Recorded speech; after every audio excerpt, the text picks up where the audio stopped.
What happened when Tom Felton returned to play Draco Malfoy on Broadway after 14 years? Box office records basically shattered, and the whole thing reminded everyone why the Harry Potter fandom refuses to die.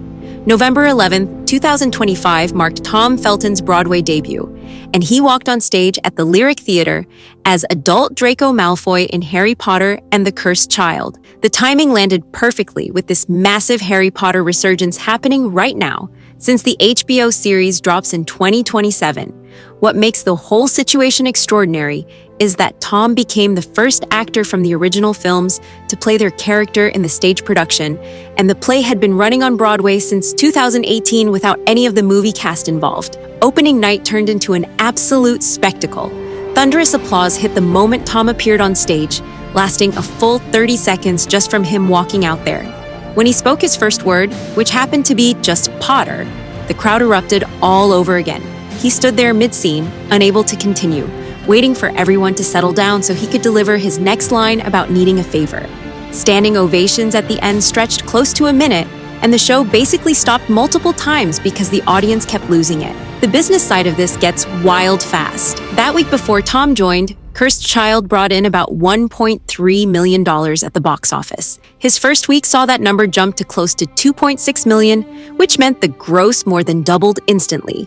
The week ending November 23, 2025 pulled $2.97 million, setting the highest gross since the show opened 7 years earlier. By December 7th, the production topped the entire Broadway box office with over $2.9 million in a single week. Average ticket prices tell an even crazier story. Before Tom showed up, tickets averaged around $100, but after his arrival, that number shot up to between $228 and $229 per seat. Capacity hit 100% immediately and stayed there, with shows selling out consistently. For some context here, Cursed Child has pulled in over $444 million total on Broadway since 2018 and moved more than 3.5 million tickets domestically, with global sales topping 6 million.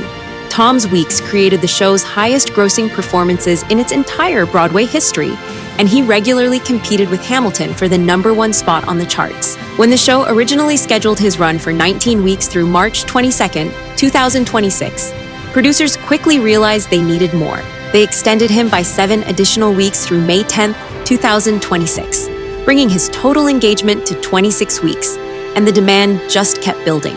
Cursed Child itself opened on Broadway April 22, 2018 after previews began that March. Jack Thorne wrote the play based on a story he developed with J.K. Rowling and director John Tiffany. And at the 2018 Tony Awards, it won 6 Tonys, including Best Play out of somewhere between 10 and 11 total nominations. London gave it 9. Olivier Awards, including Best New Play, and Guinness World Records recognizes it as the highest-grossing non-musical play in Broadway history. 2 parts originally made up the show, running over 5 hours combined, which required serious commitment from audiences.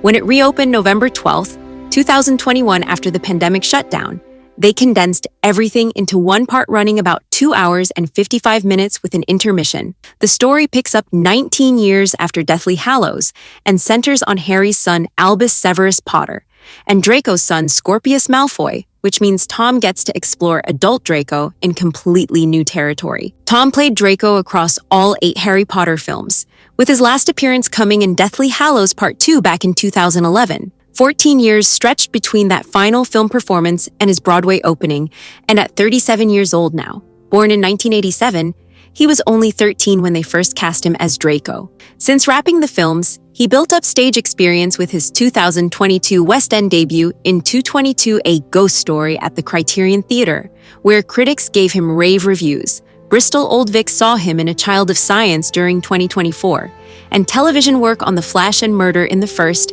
kept him busy alongside films featuring actors like Zazie Beetz and Patricia Arquette. June 2025 brought the casting announcement, and Tom posted himself in costume saying, "Scared, Potter," which sent fans into a frenzy. His official statement captured the emotion perfectly when he mentioned how surreal it felt, stepping back into those shoes and that iconic platinum blonde hair, adding that he was thrilled to see Draco's story through with the greatest fan community in the world. The emotional weight of the moment hit Tom hard. When they put that blonde wig on him for the first time during production, he immediately started crying and called it a blast from the past. At the Tony Awards in June 2025, he talked about how the fandom flame clearly hasn't been doused over the years, and pointed out that the most exciting part is doing it live since filming a movie took 9 months. But this compact reimagining turns into a new type of story where he gets to be a dad. Daniel Radcliffe helped Tom prepare, since Dan's done quite a bit of Broadway work.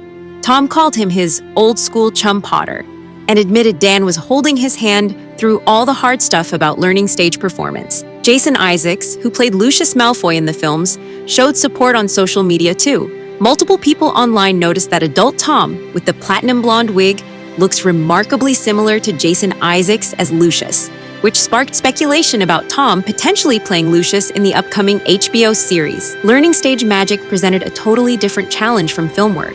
During a wizard's duel scene with Harry in rehearsals, Tom apparently added a familiar line from the films that wasn't in the original script, and it just came out voluntarily. The production team told him he'd have to master all the physical tricks, since stage work offers no CGI backup. John Skelly plays Harry Potter in the current Broadway cast alongside Tom, with Rachel Christopher as Hermione Granger, Daniel Frederick as Ron Weasley, Trish Lindstrom as Ginny Potter, Emmett Smith as Albus Potter, and Aidan Close as Scorpius Malfoy. Every single night, Tom works opposite people playing Harry and Ron, which brings its own meta weirdness. J.K. Rowling's anti-trans statements created this situation where some fans and critics have boycotted Cursed Child specifically because Rowling still profits from ticket sales even though Jack Thorne wrote the script. When reporters asked Tom about Rowling's views, he said he's not really attuned to it, taking the diplomatic route of staying out of the controversy entirely. A really interesting argument exists from a meta perspective that Tom Felton might be the only figure who exists within the continuity of both the Harry Potter books and the movies. Cursed Child is canonical to the books, but not the films. Yet Tom is literally bridging that gap now.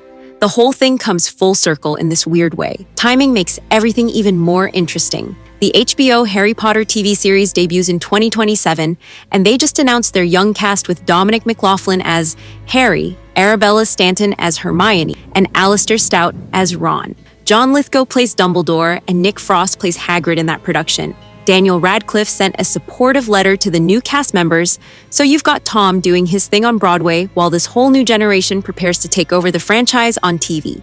The Harry Potter universe basically exists everywhere right now. Social media reactions split all over the place when the casting announcement dropped.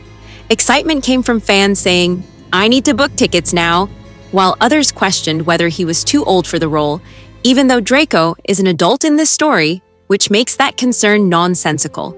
Nostalgic fans wondered how awesome it would be if all the originals joined. And then you had the Cursed Child haters admitting, "Never a fan of Cursed Child, and I still refuse to acknowledge it as canon, but what do you mean Tom Felton is back as Draco Malfoy?" Even people who hated the show couldn't resist the pull. Tom Felton's Broadway run turned into this massive cultural moment that nobody really saw coming. A show that was already successful got transformed into the highest grossing production it had ever been, with box office numbers doubling, records breaking, and a 7-week extension happening because demand just wouldn't quit. The Harry Potter fandom proved itself alive and well and willing to pay $229, a ticket to see Draco Malfoy say Potter one more time. 14 years away from the character, immediate tears when they put the wig on him, and then every single show sold out. That's what happens when nostalgia mixes with genuine talent and a fan base that refuses to let go. Tom Felton's 26-week run on Broadway proved that some magic just doesn't fade away.